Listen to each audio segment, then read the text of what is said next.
How female fighter pilots pee when flying at Mach 2. For female pilots, it's even more intense. In combat missions lasting 10+ hours, staying hydrated is crucial. Female F-16 pilots use a specialized device called a piddle pack, but using it at Mach 2 requires incredible skill. First, engage autopilot while maintaining tight formation. Then, in a cockpit barely bigger than your seat, position the device's back edge for a perfect seal. The most intense part? They must lift 4 inches off the seat using rudder pedals while wearing a G-suit and monitoring all instruments. One wrong move at 30,000 feet means disaster. Everything must be precisely positioned. The bag hanging straight, no kinks, perfect seal. All while flying formation at speeds over 1,500 miles per hour. After use, waist gets sealed and secured. With 9G maneuvers ahead, any loose items become lethal projectiles.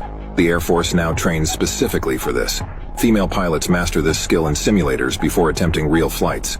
This isn't just about comfort, it's about staying combat effective in the world's most advanced fighter jets.